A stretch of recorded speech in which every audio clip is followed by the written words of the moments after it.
Hey guys, it's Aiko. I'm an American English pronunciation coach and business coach based in Hawaii. So I invited one of my business friends. I'm super excited. So Amy, thank you very much for coming to my show.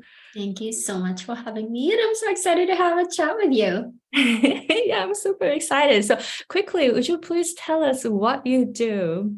Okay, yeah, sure. Basically, what I do is I'm a connector and I'm an activator and I'm an expander. And let me just explain a little bit. So what I do is I really help, especially Japanese women, connecting like from the deep soul level, connecting their truth and their inner knowing, the inner power and an inner peace.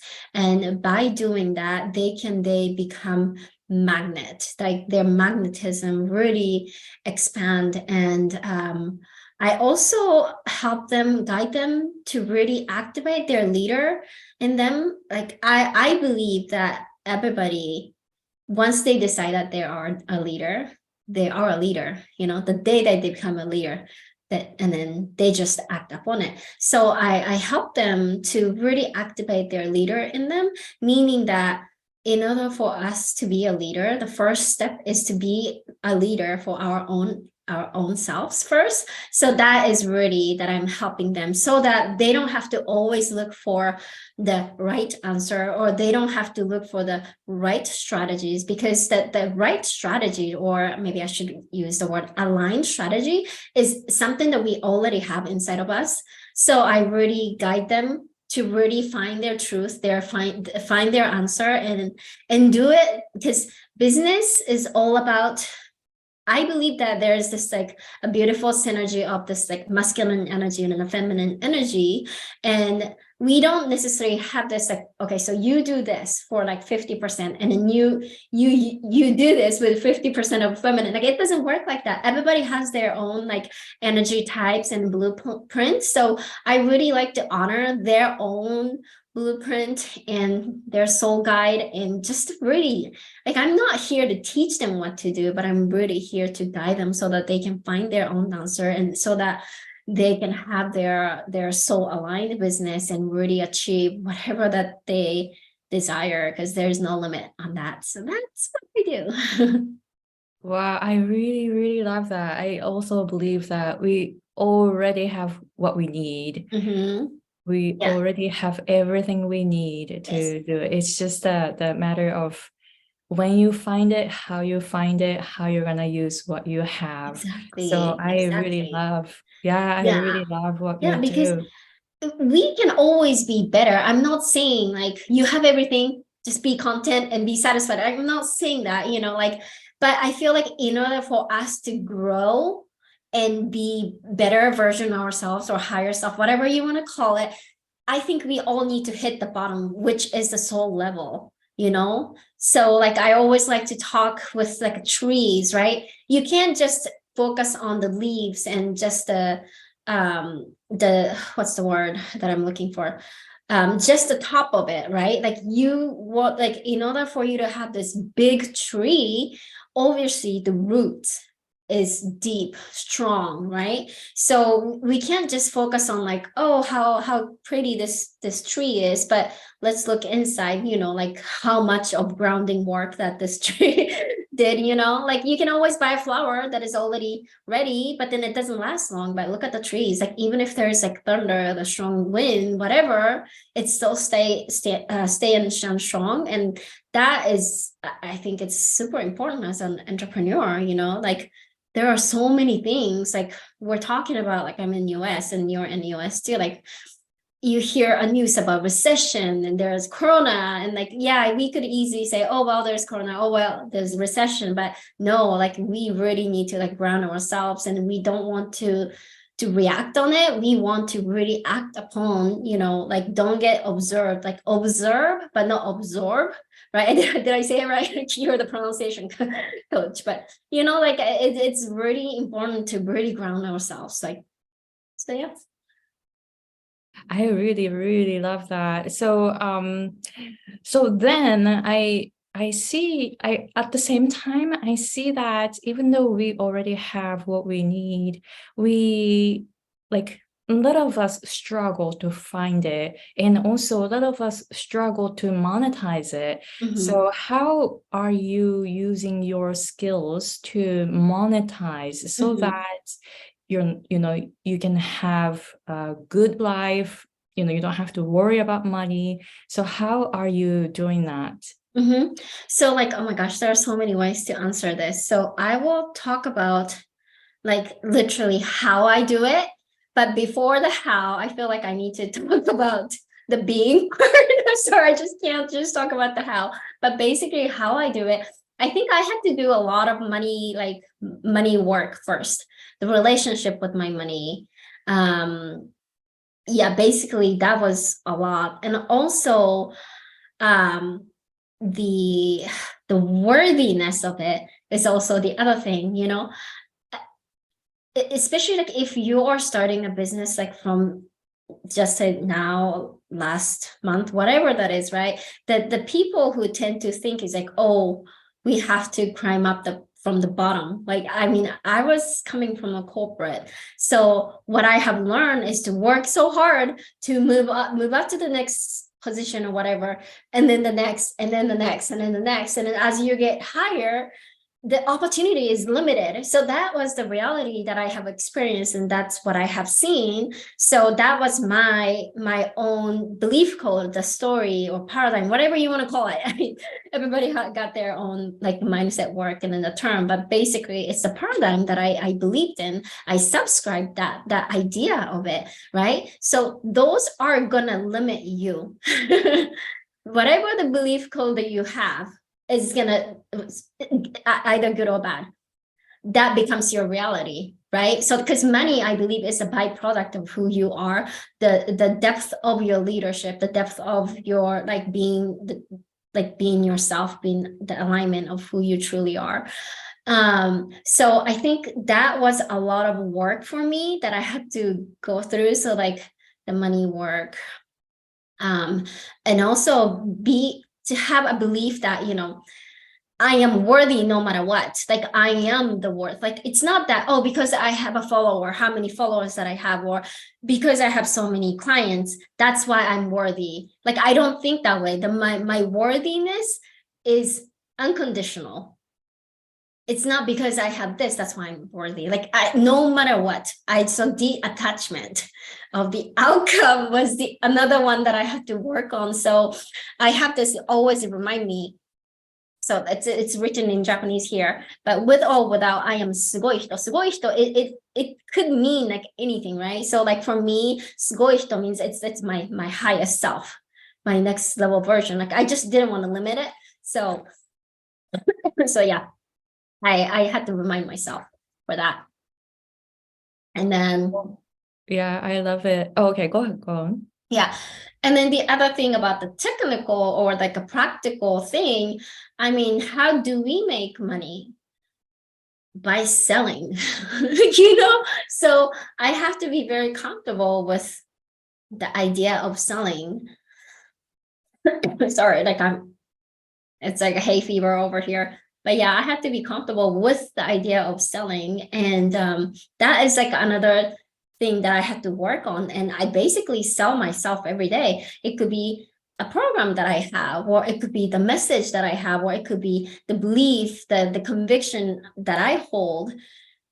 I'm selling myself, selling my brand. Like every day I'm showing up and telling people. It doesn't mean that I do like Facebook Live every day or Instagram posts every day. I'm not saying that, but it's just showing up every day means both online and offline. Because to be honest, like for us, like offline time, meaning not the social media time, is more than, right? But then like people, what they see us is just the social media time. So there's like a huge gap, but that's only just a little bit. And so many people create that reality, right? Like, look at me, like I had such an amazing vacation. Look how much money that I made, all those things, like great. And I think we should celebrate that. We should really acknowledge your clients win and all that.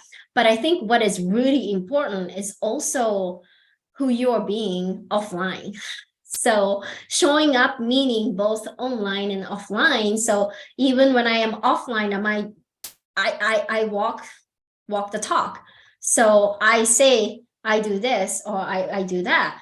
And of course I do it, and not to just check mark, I just did a check. Okay, well, let me just do something else. Like really, like let's say if it's a meditation, I really feel the feeling and really be conscious about the way how I spend, like intentional settings, like the way how the first thing that I think when I wake up, like all those things, like offline is so important. And I am also investing myself in, so not just like getting the money, but I reinvest for me.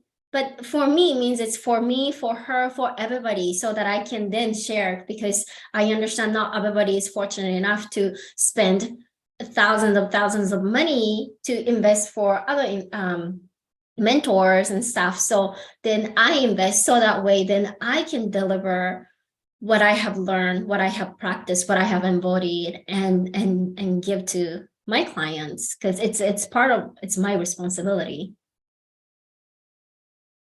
Wow, that was wow, so many things to comment about. Yeah, I really love that you're working on your money, like relationship with your money, and you doing the money work, and yeah, right, like you are worthy no matter what. It doesn't matter what you have. I mean, it matters what you have inside, right? The physical reality doesn't really matter. And then you do, selling is something that we get kind of weird about. So I want to ask you more about that later. And then I feel that you have a lot of determination in your voice. So maybe you can share how, like, first time you hit six figures, because to me, I want to know how people get to six figures, because in statistics in 2021 in the US, only 13.7% of small business owners made over six figures. Really? So the majority of people didn't make six figures. And of course, some of them are part-time, but some of them are full-time, right? And some of them are new, some of them have been an entrepreneur for a long time, maybe, but only 13.7%. I thought that's like only a small percentage of people make six figures. So first time you hit six figures, what did it take? Would you share that with us? Yeah, that's funny. Well, now I feel so great about myself. Only 13 something point. Like, wow, that's such a small percentage of population. So like, I feel great. Okay, so by hitting the number, that didn't change anything, to be honest. I mean, for like everything, it didn't change. But what I also have changed, what changed really is the way how I see myself, in a sense, like, okay, so like once you hit the next level, you hit the next level, right? There's always some sort of like fear, whatever you want to call it, wall, barrier, whatever, it's always going to be there. So it's like next level, next level. So I definitely hit that. So the first thing it came for me was really like, ooh, can I do this again? Of course, like it is so cool. Wow, like this is amazing. But I think at the same time, I was just like pretty much like go. Like, I know I can do it. And of course, I had my mentor. I had a business coach along my own journey. So she was always there to support me, because I was literally walking like right behind her. She was also growing at the same time. So I felt really good. I felt so supported just because I had her. But my husband, and then I was like giving so much of like a credit to my coach, and yes, she was part of it, but my husband reminded me like, you did it. And I'm like, wait, what? Oh, I did it. So like I had to trust myself that it's not because of her. Of course, part of it is because of her support, because of her guidance, right? My coach. But it's like, I did it. Okay, whoa, that is cool. But at the same time, like, can I do it again? And like, how, right? I think this is the crazy part where like, once you hit, I was serving from my heart, right? Okay, I want to do it again. I want to do it again. Like, I was always coming from my heart. Let's go. My passion, like, boom. And then once I hit, like, at the certain point, like, okay, how do I do it? Like, it's coming from here to like here. I'm like, oh God, I don't know the how. Like, it's just, and then I went to search for like another how, the strategy. But my coach was kept telling me, like, it's not the strategy, it's the energy. And I had no idea back then. Like, what are you telling me? Like, what do you mean by energy? Like, crazy. Now I knew exactly what she said, but back then I didn't really understand what she meant. But she also told me that what got you here won't get to the next level. She was kept telling me that. I'm like, okay, well then teach me the how. But then she's like, it's not the how. I was like, no, what do you mean it's not the how? Like, it was just like crazy. But now I understand what she said, but I was just like, believing in myself. And it's the the important thing is really persistence, right? And the consistency is really a key, repetition. So all the hard work, not the struggle, but the hard work that people are not willing to do, I did it. And it's a struggle isn't an option. And for me, yes, it is a hard work, meaning putting my hour, putting my energy, the commitment is all there. But it was fun for me because it's something that I enjoyed doing it, so I didn't feel like I was working. Yeah, but okay, but then at the same time, I also kind of like left I don't know what it was, but like I spent way too much time on building this business, like I feel like we all go through this. And then like one time my friend told me like, you used to always like come and stay at my house. Like you don't do that anymore. You seem so busy. And that's when I realized like, whoa, hold on. She told me that I don't spend time with her. That is not okay. And I also realized that I was using, my work is I have to do this. So I was using the business as an excuse. Then I would not eat with my family sometimes. And that was just another thing, like not okay. So like, like although there's a heart, you also have to realize like that I don't like the word balance, but it's more like a boundaries. And again, coming back to the intention, like what is your intention? Like how much, not necessarily how much of like hours that you would spend, but it's like just remember, enough is enough. Go spend time with your family. Like that is also something that I really had to learn, because you get so sucked into this thing because it's fun. I don't feel like I'm working and I can work anytime. I can work, so many people always say like, as an entrepreneur, you have your time freedom, the location freedom and all those things. And yeah, but that can also come against you. So I also wanted to be transparent about it because not everything was just, unicorn and a rainbow and cupcakes. So. Right. Like when you decide to become an entrepreneur, you have to know that like it comes with a whole package, the package of ups and downs are so hard because you are responsible for your own life and for your business.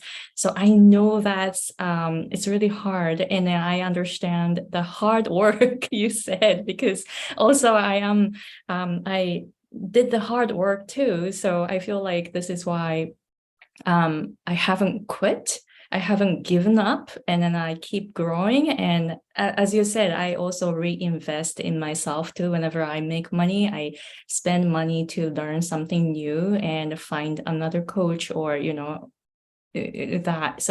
So I really understand what you're saying. And then about energy, I have the post in front of me saying high frequency. So it's like energy is like something that my coaches tell me too. So I'm working on it. So I can relate to so many of your stories. So what is the hard work that you were talking about? Like, what did you do? And then why was it hard?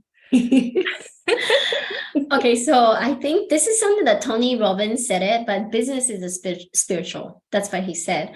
And if you ask me that for like, or if Tony Robbins said that like 3 years ago, I will laugh, because business is a number. Business is all about the strategies, right? But I mean, it was just like, I didn't have an option but to go through my spiritual journey. And that itself is a whole different level, I feel like, because I am looking myself from inside, and there are so many things that I didn't even want to like face, but I had to face, and the recent one was really with a relationship with my husband, especially like when I am growing so much and seeing things differently. I'm not saying he is bad or anything, but because I grow so much, and he's not a type of person who believes in like anything spiritual, angel number. He doesn't care about it at all, right? And then he also doesn't really care about like the mindset work or anything. He's more like completely the opposite.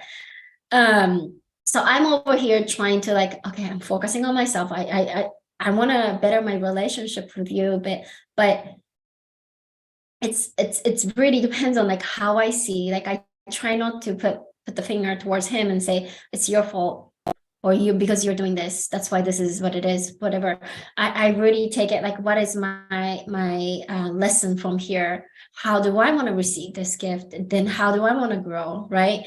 Because situations are the same, but then the way how I see the situation, everything changes. So I really took it as not necessarily a victim mentality or anything, but I took it as a responsible for myself, for my future. So like those are a hard thing to work on, or things that I say that I do. So like that's past, right? So like things that I say I do it, but then it wasn't consistent. Of course, we're as human beings, it doesn't have to be 100% consistent, but I just didn't really like the feeling of like, I teach this concept, but then like there are some times that I'm not fully believing in that concept or whatever, or not practicing it. So then that becomes like the embodiment piece becomes so important. So it really, that's why I said it, it's the embodied leadership, right? Like I go first, I do it first. So all those things, like everything was just like, I really need to experience it. Does that make sense to you? It does, because like whenever I wanna, like I have some, I have some clients, right? And then I just don't tell them, hey, you need to do this and that, or I would say like, in order to get here, you want to do this first. But then, I'm not just saying it, but I do it first, and I want to experience, I want to like observe, and then I want to experience and see the world as, as a person who did it already. Exactly. So I understand what you're saying. And then I remember like you and I met back in 2017. So about 6 years ago. Yeah, 6 years crazy. ago. I'm so thankful and grateful. I'm so thankful too. So, and then I see you like publish your podcast consistently. You show up consistently, and then sometimes what amazes me is that you start crying in some of your podcast episodes and sharing what happened, what you're thinking, what you're going through openly. And I really admire you in a way that you show up as a whole person, not just on the surface level, but you're showing what is really going on in your life at the same time. That's a good point. So I feel your vulnerability is so powerful. So would you please tell us how, like, why you're like, what is the good question, but like, how are you able to be so vulnerable and so open? I got you. Yeah, I think that is part of the hard work too, because we have this thing called ego. Ego isn't bad, healthy ego is good. The ego is there for a reason, the ego is there to protect us and all, but also there is this like wounded, disempowered ego exists in our world. So that is another like hard work that I have to like sit with my ego and really learn how to communicate with my ego. Otherwise, like, ooh, if you say this, what do you think people is gonna think? Like, ooh, what if I cry, or what if I say things like, what if I lose trust? That's coming from my ego. But really, I think that the audience does not want to hear or see me everything is perfect. I mean, maybe some people, they may see, I don't know, that would be so weird, but there's this connection, the human aspect of it. Like, I cry, I have emotion, like, if something doesn't go well, I'm sad, but that doesn't mean that I hide, right? So definitely all those, like the paradigm I talked about, that's also the hard work that I have to work on, right? Like, I had this idea, like, if I cry, it's bad, which actually came from my corporate experience. Like, as a manager, you can't cry. And, women tend to cry, but then like, you're going to lose the trust. Like, people are not going to respect you. And I have witnessed a female woman, like the manager, someone who's in the leadership, cry, and I felt so relieved by looking at her.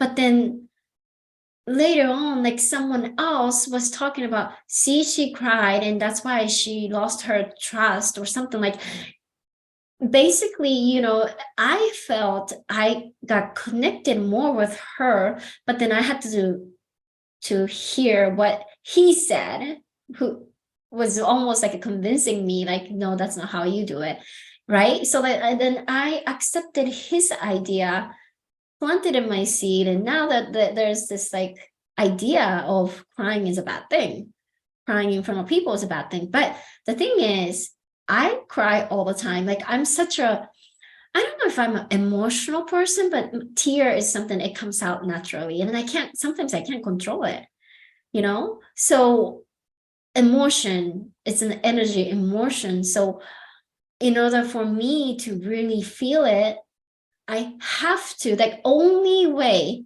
to express, and I don't like the word deal with, the experience with or embrace with that feeling, is really just move through it. How? Cry. How? You may do some dancing, shake it off, whatever that is, it could be a writing, it could be you take a shower and you cry at the same time, whatever that is, singing and crying at the same time, whatever it is. But it's really important. There are like, business itself is an emotional roller coaster. And I think that it's so important that we are very aware of our emotion. Like, there's like emotional intelligence. Like, I am feeling really sad. When I am feeling really sad, there's no way that I can like watch a Tony Robbins and trying to like push myself to feel great. Like, I feel like that's how people think, right? Oh, I'm sad, so I need to watch a positive something so that I can feel positive. But no, because when you do that, then your body is going to say BS. No, you're not happy right now. You're not feeling positive because your heart is saying you're sad, you're crying. So then allow yourself to just express it, cry it, because later on, this is just like a snapshot of it for my life, and my emotion will go through it. When I cry so much, and sometimes I just, wait, why was I crying again? Like, sometimes I just forget. Like, wow, like, so then like you move through. So then once you feel a little bit better, then that's when you can watch something, something positive, and it's like compound effect, like good and another good, and on top of it. So I think so many of us are trying to like push our emotion down or hide it or ignore it.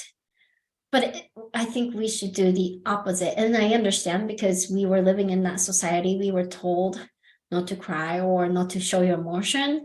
So I understand that, the right way would be to not to do that, but it's not healthy. It doesn't work for me. And again, my truth might be not the same as your truth or someone else's truth, and that's okay. But this is how I deal with. So it's important for me to be really honest and be vulnerable and be a leader of myself and for my people. And it's important to tell that business is not just all the happy land, we go through the ups and downs, and the universal law, there's the rhythm, right? The law of the rhythm. So there's always have those rhythms. And I think it's important that we keep showing up and share those things. And again, like for me, I could do it.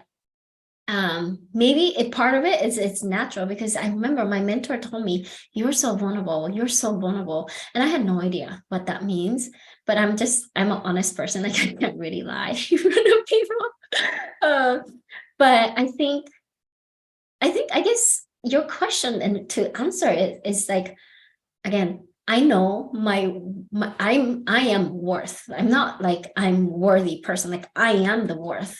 So no matter what I do, my worth does not change. If I cry in front of people, if I tell a failure story, my worthiness, it does not change at all. So there is the trust in me. And if someone judge me, or if someone hear my story and he doesn't like me, and be it, like, you're not my person anyways. I'm not here to impress everybody.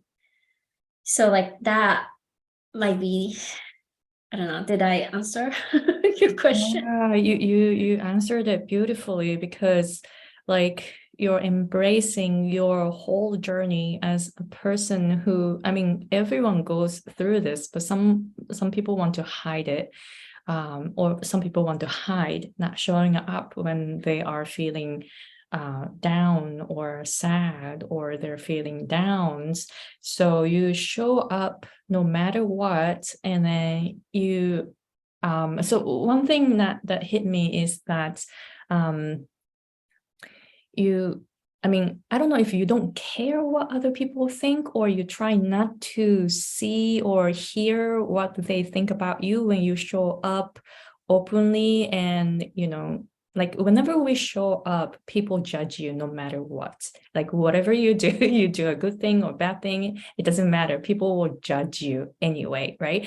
So do you have fear of what people will think about you when you show up, like, showing your vulnerability? How do you Yeah, I get it. think? I'm trying to think, like right now, my answer is no. I really don't. It's not that I don't care about other people, but other people are busy with their own business. And to be honest, I'm not here to impress people. I'm not here to be liked. I'm not here to get more hearts or anything like that. I'm here to lead, right? Coming back to that leader, because leaders, they show up no matter what, like vulnerably showing up, unapologetically really speak up their own truth without needing other people's validation, without needing other people's likes or anything like that. So I believe that I'm a leader, and I'm here to lead. I'm not here to follow other people, or I'm not here to compete with other people. And I believe that I am here to serve the people that I meant to serve. So I think by doing that, I am serving people. People will find that, nope, she's not my person. Great. You then will find someone who will be your soul guide. But also by speaking the truth more, then the people who are meant to work with me, or who are meant to receive my message, they will receive it in a deeper level. I can think this way now. However, I'm trying to think, it's been for a while. I had zero confidence when I started, and my podcast is called Hard Confidence, Hard Way. And because I had zero confidence, so I started my journey of my self-confidence, right? So I'm trying to think, like back then, yes, I was scared. Yes. But the reality is there was no one who said anything towards me. Maybe some people just don't like me, but those people will leave. And I'm not here to gain a follower. I'm here for a big vision, big purpose, right? So like, I guess I'm not really focusing on that small things. I'm focusing on what I'm here to do.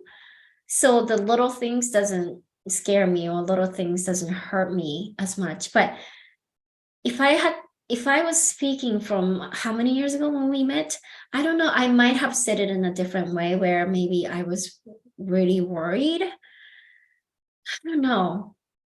But now, like I can, with my 100%, with my heart, like I really, I'm not worried. I mean, I think that if I don't speak up, then I would worry because then I'm not doing my thing, my purpose. That is so beautiful because like you said, like I'm here to lead. It is not about like being liked.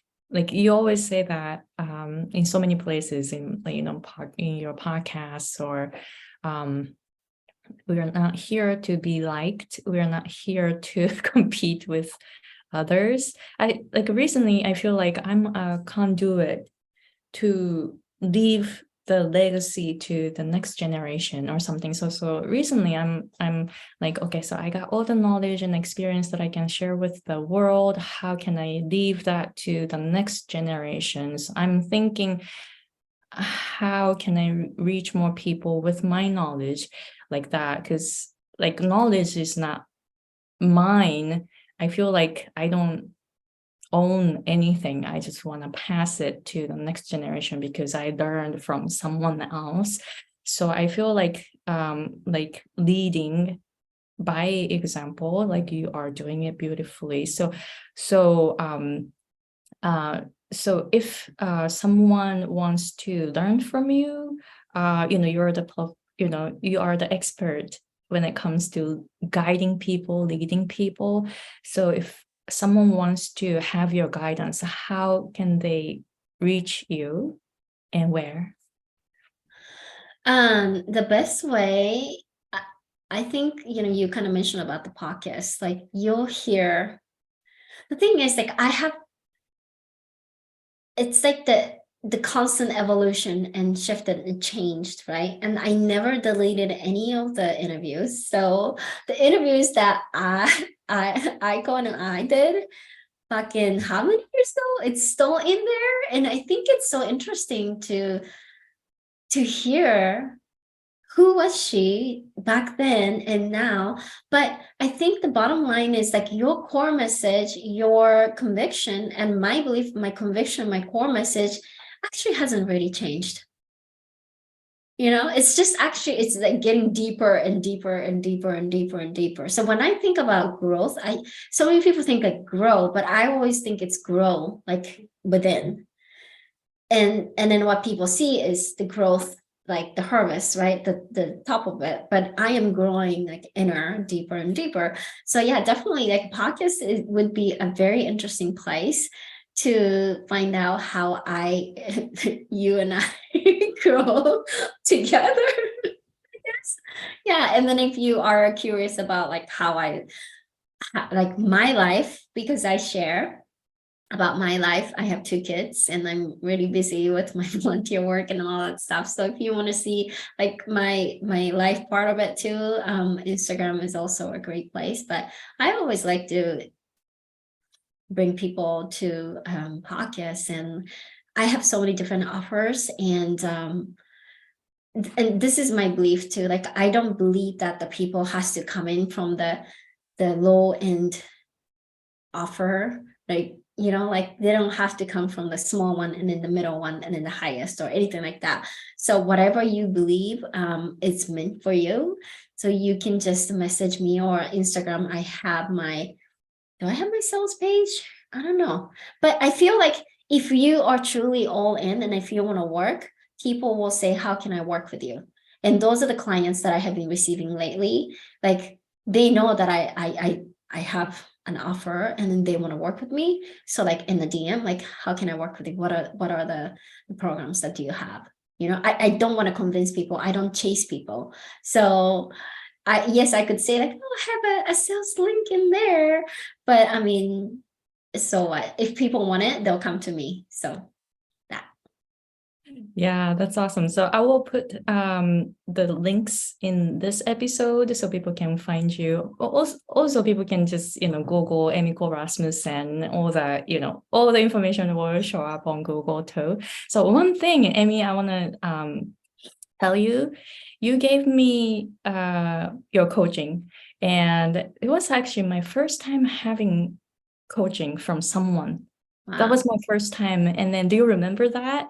That was when I was talking about, I'm going to give a speech in Toastmasters tomorrow or something. Yeah. And then I was so scared of it. Yeah. And then you gave me some thing that like, don't focus on yourself, focus on the audience. Yeah. That message really, really hit me. And that was like 6 years ago. Wow. Right. And then I recently landed on TEDx speech. Yeah. So you see how you, okay, so you gave me the coaching that day before Toastmasters speech, my first speech in Toastmasters 6 years ago. Right. That led me to TEDx So speech. it's confirmed? Yes, confirmed. I just accepted it. So I'm just saying how you impacted my life 6 years ago. Oh my God. Because that was my first time in my life having coaching from someone. I remember you were like scared or nervous or something, but at the same time, you had something that you want to share. And your passion was really about the English, like pronunciation and all that stuff. I remember that. And you just needed to come out of the shell, really, that, right? But if you're focusing on yourself too much and you're just gonna, your shield it's just going to be getting stronger and stronger because you want to protect yourself, right? But then once you focus on the outside and you know what is important is, I'm not saying it's not about you're not important, but your message is really important. So I think maybe I said something like that, but yeah, I remember. And you were also one of my first clients too. Like I needed, it's not that I needed, but I wanted the testimonials. And I remember you gave me this wonderful testimonials. So now you can say that, hey, this person, you know, one of my first clients, now she is a TEDx speaker. Oh my gosh. I need to ask you another testimonial. Just kidding. I don't need it. I really don't need it. But that's crazy. And the fact that 6 years ago, so many people would give up on it before that. You know, so many people think like, oh, 3 months, no one's buying it. I guess I'm not good enough. Like, oh, 3 months, how many times did you sell? How many times? You know, like, do you think that 3 months is going to get you a 6-figure? Like, no. Or even 5-figure one, like, you know, 6 years. But then the thing is, you were kept going and practicing, you know, Toastmasters is something that, you know, you practice. And the funny thing is you joined Toastmasters and I joined Toastmasters because I wanted to work on myself too when I'm speaking, because I get so nervous. And the funny thing is I do want to do a TED, like a TED speech. I feel so terrified to do it. So I never took the first. So you're way ahead of me. Well, I am really terrified right now, so I need to work on this. But I feel like this is something I am supposed to be doing. So I went ahead and did it, and it got accepted. I am so nervous right now. So I know I need to work on myself a lot more from here. But make sure you connect to your vision that you're talking about. It's a generation legacy, leaving a legacy. Your message, your speech is going to pass on to the next generation. So that's so cool. I am imagining that right now, but I wanted to thank you because that you know, that day that I had your coaching, it really changed shifted my thinking. that day. And then I started focusing on my message, not myself, but thinking about the audience. And then I started making, YouTube videos. I showed up on Facebook Live and I started promoting myself out there. So really, like, meeting you changed my life. I feel like it changed my life. So I feel like, I want many people to watch and listen to this episode to learn how, like, we already have what we need. Just going back to the first thing we were talking about, because you guided me that day and make me realize what I already had. So I really appreciate your guidance. You almost made me cry now.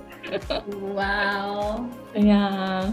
Thank you. Well, thank you. So I'm gonna conclude this episode, but maybe you and I will make more videos and episodes. So just a heads up, just check out more of our episodes later. So Amy, thank you very much for coming today and sharing your journey with us.